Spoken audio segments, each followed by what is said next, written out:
Well, this afternoon, we're continuing a series we started last month that we're doing once a month, which is looking at church history. And I had said before that church history is something, I think it's good to study, but I don't want to be going over it on a Sunday morning. I think there are more important things to be doing on a Sunday morning.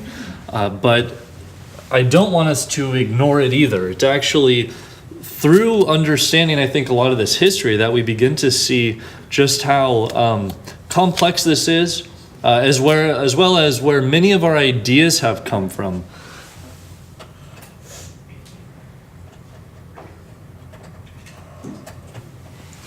Many of our ideas are that we take for granted are rooted in often the lives of people who gave their lives for things that we take for granted, things such as the authority of Scripture over, say, the Pope. There are people who died for that. And so what I'd like us to do is look a little bit more at history. Last time we looked at the Restoration movement, and we looked at it through the lens of a couple different people who were deeply involved in it.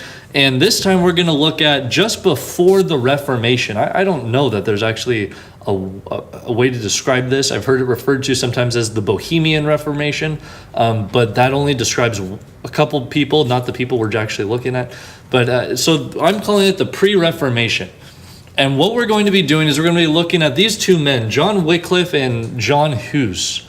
And we're going to see how they were actually deeply involved in many of the ideas that came about in the Christian church in Western Europe, really, that deeply affect us today. And so we're going to look at these men, John Wycliffe and John Hus, actually is probably a better way to say this, but I just want to say a couple things. First of all, there is so much history here where there's no way we're going to touch it all. I'm going through it very quickly. Also, these names are spelled lots of different ways, so if you see it spelled differently, don't freak out. These names don't always have to be spelled this way. This is just the way I've chosen, and it's the way I'm going to be consistent in. John Wycliffe and John Hus. We're going to start looking now at these two men, but before we do, we need to understand the historical context. And the context here that really comes up is that there are things going on where people will begin to question the Catholic Church. If you recall, in Acts 17, Paul talked about how God is guiding human history so that everyone can perhaps feel their way toward him and find him. I think in this, you really begin to see this happening. That in the world, in the politics, in the culture, you have all these things going on, and it ultimately leads to many people questioning the Catholic Church. And I want you to see why people here begin to question the Catholic Church and how this really bore fruit in the works and the writings of John Wycliffe and John Hus. All right, so first of all, you have what's called the Babylonian captivity of the church. The Babylonian captivity of the church is called that because for about 70 years, the papacy was moved from Rome to Avignon, France. So the papacy is not in Italy, it's in France. It was captured. So they called it the Babylonian captivity of the church. The Babylonian captivity of the church is going to be the background of John Wycliffe's work. This is going to be the background of John Wycliffe's work. John Wycliffe, born in England, is going to really prosper under the Babylonian captivity of the church, because England and France are going to be in the 100 Years' War. They don't like each other. France has the Pope, and he's in England, and they're questioning the church and everything that's going on. So the Babylonian captivity, how does it come about? First, you have this guy, Philip IV, who in France, he needs money to fuel a war, and so demanded that the church turn over its wealth. Pope Boniface VIII responds by announcing really what people had already been believing, that the Pope is the highest authority on earth and he can tell kings what to do. And so Philip IV does not like that. He says, he sends his guards over to attack him. It says, let's be reasonable, don't make a scene. Attacks Rome, captures the Pope, throws the Pope in prison in Avignon, And this is the beginning of the 70 years where the papacy is in Avignon. That took me like an hour just to do that, just so you know. That is the beginning of the Babylonian captivity of the church. The Pope is in Avignon, where it remains for 70 years. Just after this, actually, Pope Boniface VIII is released. He's captured, taken there, he's beaten, he's released, and because of the shock of it, one person said, and also because of the beatings, he dies. And another pope is elected, but he actually ends up going into Avignon from Rome. And so he just kind of becomes the lapdog of the French monarchy. Okay, so the papacy in Avignon, while it's there, lived in extreme opulence and wealth. Like banquets that you would read about like in Versailles, where people, it's unreal, the wealth that people are living in Avignon, the opulence, the debauchery, all the immorality that's going on. And while the papacy is in France, not only are they living in this opulence and wealth, but they also are the lapdogs of the monarchy. So they're kind of just doing the monarch's bidding. During this time, you also have the 100 Years' War, which is where England and France are against each other. It's a territorial dispute over how much of the territory they can rule.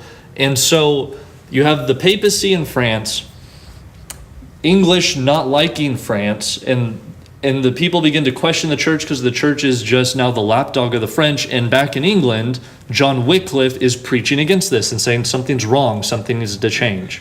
And people are now listening to him during all of this. During this time is also when you have the Black Death. Black Death wipes out about a third of the population of Western Europe. And because of that, people are very concerned with the judgment of God. They're very concerned with God is judging us, especially because this papacy is living the lifestyle that they're living over in France. And so you see in some of these pictures drawn during this time, you have these people being herded into this box that has a cross on it as if it's the church, but on top you have the skeletons being the one shutting them in there. Like they can't even find refuge in the church.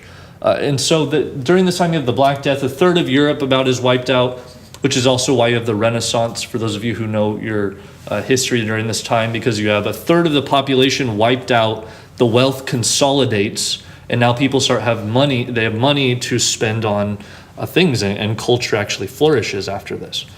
So you have the Babylonian captivity of the church taking place during this time. People are very concerned with the judgment of God, with the Black Death and all that's going on. The last of the Avignon popes is Gregory the 11th. He launches an attack against the Lollards. This is a picture again of this time. The Lollards, I will use this name again. I'm going to use the same picture so it's fresh in your mind. They are the students of John Wycliffe. And they copy Bibles by hand. They pass them out. And they go to different places, teaching, singing songs. And there's an intense persecution that is set out against them by the last of the Avignon popes, which is Gregory the 11th. Now, Gregory actually returns the papacy back to Rome. That's what this is depicting, is you see Gregory here coming back to Rome as if God is leading him there. And all these people are very happy. So for 70 or so years, the papacy has been in France. Gregory the 11th attacks the Lollards, gets the papacy back into Rome. And after Gregory dies, all the cardinals are in a room. They're deciding on the new pope. And an Italian mob breaks into the room and tells them, you have to elect an Italian pope or we are going to be very violent. And so they elect an Italian pope. The French cardinals flee Rome, go back to France, and elect their own pope. And so you have what's called the Great Papal Schism, where there are two popes. And this is going to be the background to John Huss's life. He does his work while there are the two popes, and even at one time three, actually. So this is the background of what I mean by people are questioning the church. First, the church is in Avignon. It's been captured. God's allowed it to be captured. They're living in extreme wealth. And now you suddenly have two popes. Who's the real pope? Okay. This is going to be the background. Now, the Great Papal Schism, you have two popes. At one point, you have a third one, and they're all repudiating each other. They're all excommunicating each other, and you've got to start picking sides. This is a big discussion within the culture. Who's pope? Whose pope are you? Right? Who's your pope? I guess we better, like, who's your daddy? Who's your pope? This is what they're concerned with, who the real pope is, and they're all excommunicating and repudiating one another. So then, in the Great Papal Schism, the Council of Constance meets over a few years to decide the fate of the three popes. This is not the popes, by the way. I just found three popes together, and I wanted to use that. The Council of Constance meets over a few years to end the reign of the three popes. The council declares that the council is higher than the pope, all three popes. Then they depose all the three popes, and then they elect Martin V to be the one true pope. And Martin is a very shrewd man, and his first act is to announce that the pope actually now has higher authority than the council, because he doesn't want to deal with that. So this is all that's going on while John Huss is at work. And this is what I mean by the background really creates an atmosphere of people questioning the church. So first you have the Avignon papacy, where they're deposed, they're in the Babylonian captivity, where the papacy is in France, and then you have them living in this wealth, and then you have, now there are two popes or even three popes, and people just don't know what to do. So enter this man, John Wycliffe, whose life is going to take place during the Babylonian captivity of the church. He's born in England around 1330. We don't know exactly when he was born, but he's born in England, and he's a highly educated man, very educated. He earned a Doctor of Divinity from Oxford, and he's very politically minded too.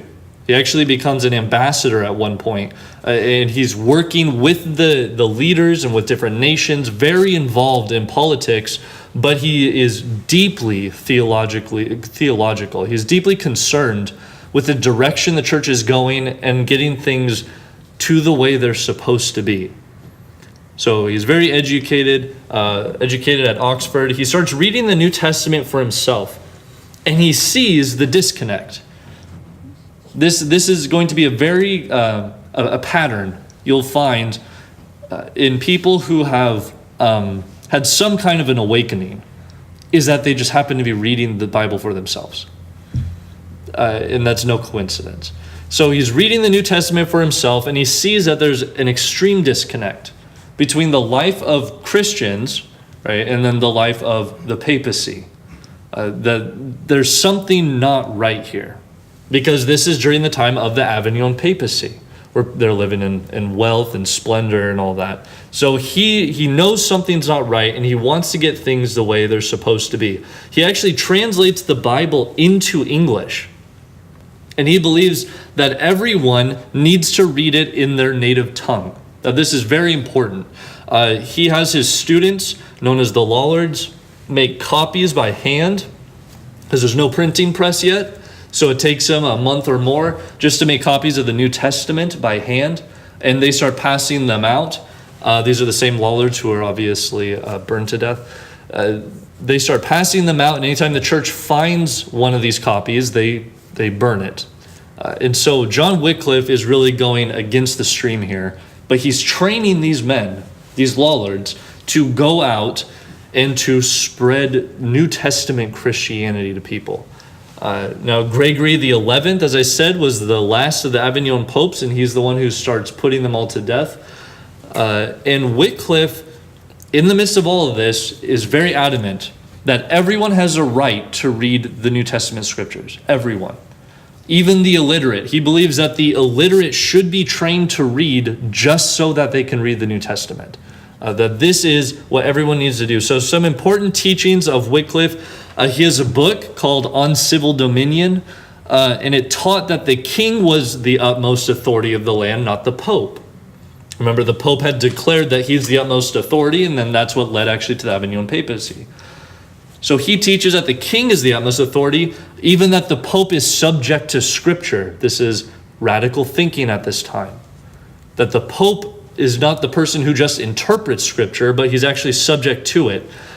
He taught that the leaders of the church should lead modest lives.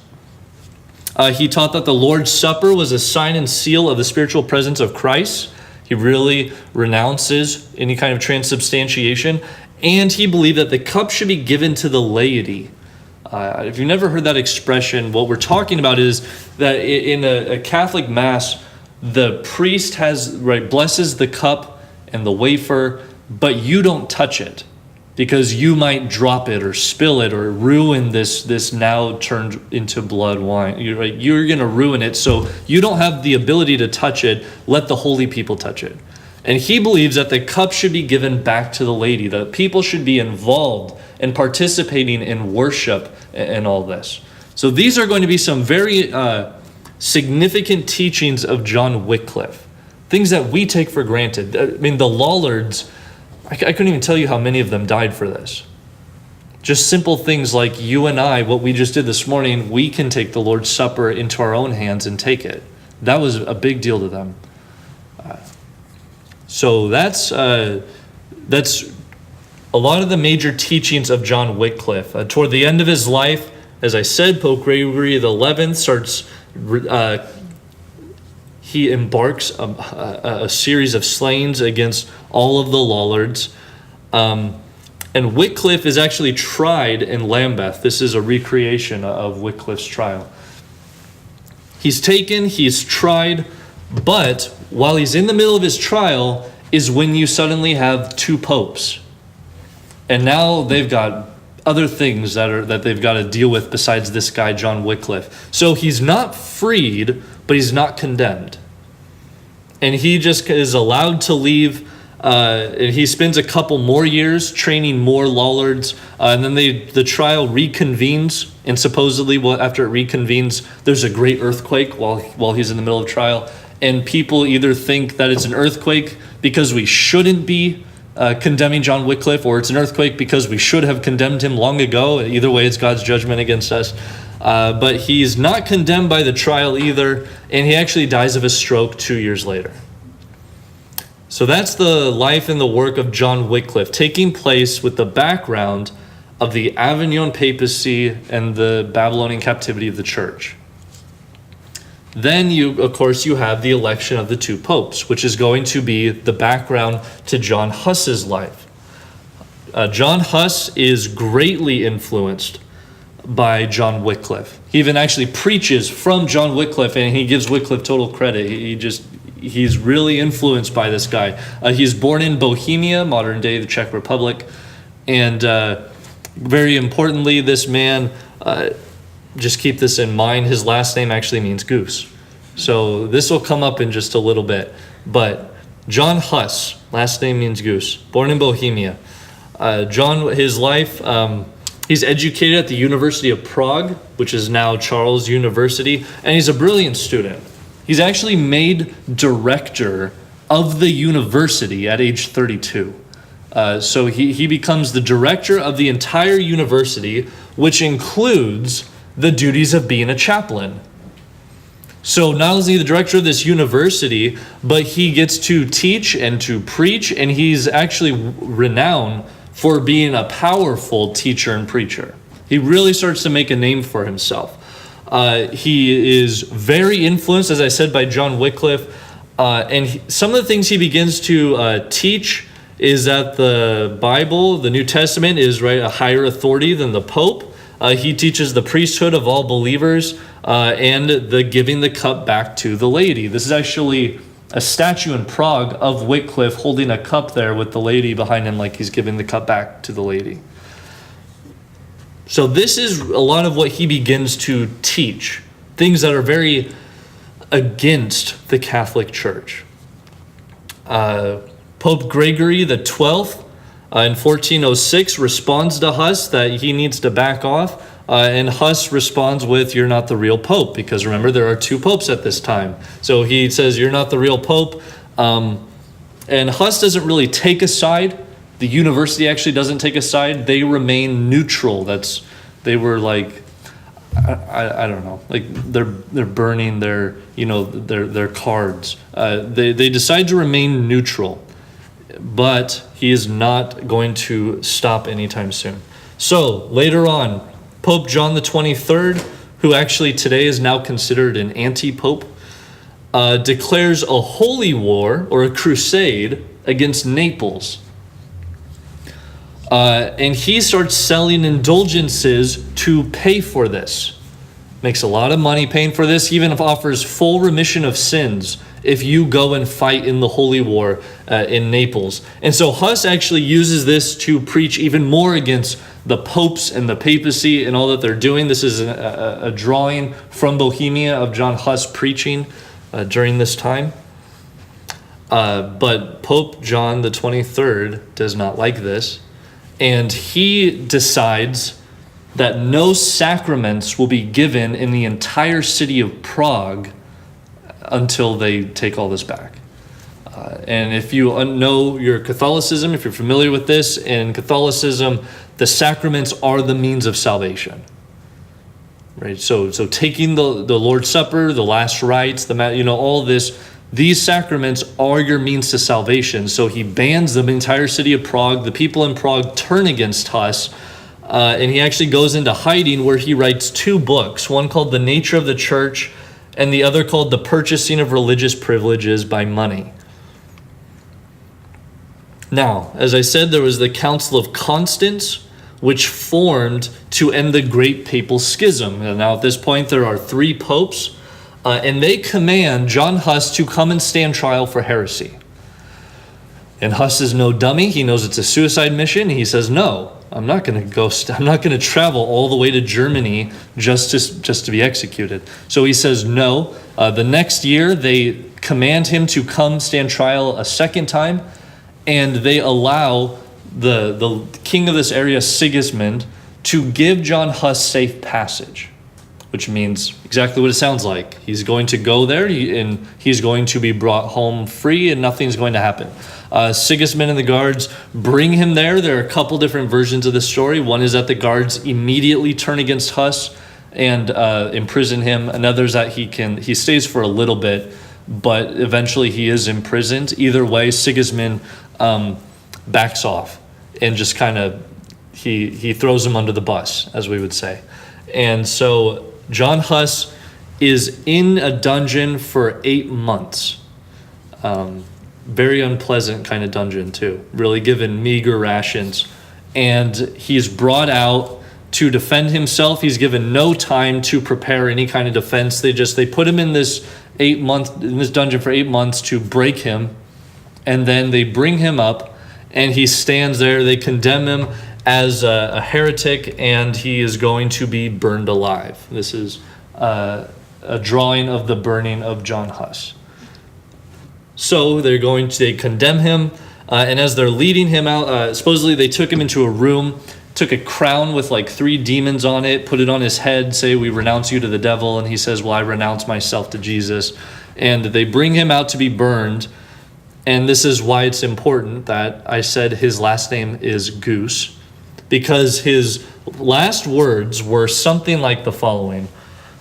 You can cook this goose, but in 100 years a swan will arise, and him you will not silence.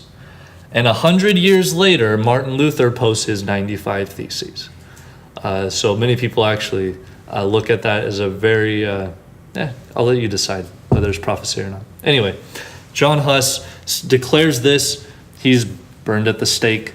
And 100 years later, Martin Luther posts his 95 Theses.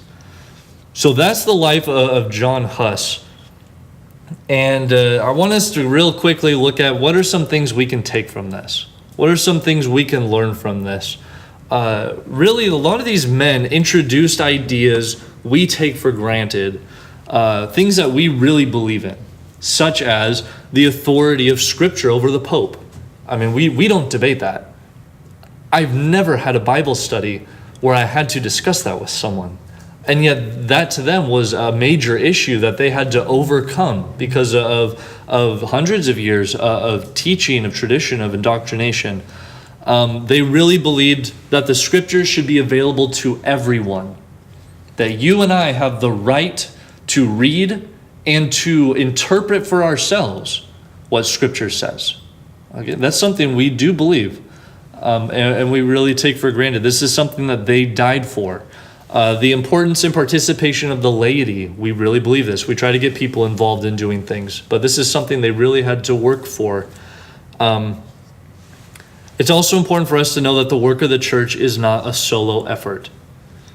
Right? These guys were deeply rooted in their times and their cultures, and because of this, like I said in Acts 17, that all of human history is guided by God so that people can feel their way toward him and find him.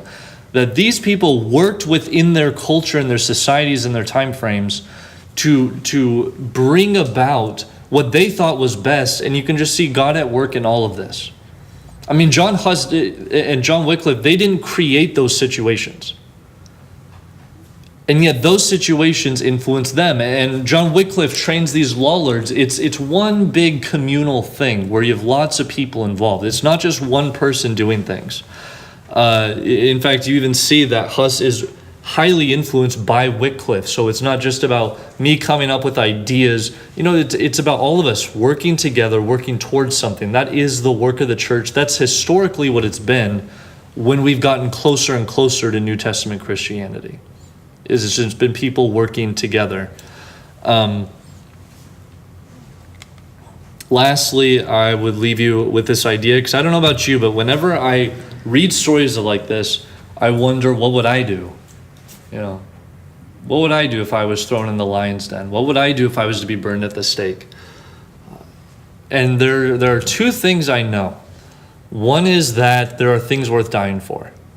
There are things more important than my life on earth, my biological existence right now. There are things worth dying for, and there is more of a chance we will be asked to die for them than not. It's really been a historical anomaly that the American church is the way it is, that we're as safe as we are, that we're just not as persecuted as we are. There are many places in the world right now that is not the case at all, and that's really been the norm. But it's important to know, I think, that God gives grace and courage to people when they die. If you read some of these people, like Martin Luther, like John Huss, you know, John Huss didn't want to go to Constance. He didn't want to die. Martin Luther, he if you read his prayer the night before he's going to stand trial, in which he could be executed for heresy, he is so emotional and so scared that he's going to go through this. And yet when these men do stand there, you just see them with great courage. And I think this is important for us to know, that God gives people grace and courage, even if it means going to our deaths. That God will see us through this, should that ever be asked of us. So that's the history of the Pre-Reformation. These two men, John Huss and John Wycliffe, the Lollards, and all these other people who were involved with them, these people did a lot of work, and they had a lot of ideas, and they're things we continue even today. A lot of what we understand comes out of this. It leads into the Reformation. It continues even to today. That we believe that everyone should read Scripture. We believe that everyone should participate. And I just want us to understand that a lot of our ideas don't come from nowhere. In fact, they often come from people who have given their lives for us to be able to do this. So that is the history, very briefly, of the Pre-Reformation. At this time, I'll still offer an invitation. I know everyone here has been baptized, but I would still offer an invitation to anyone who needs prayers, anyone who would like to study, anyone who needs anything at all. Please make your need known now, as we'll stand and sing the invitations.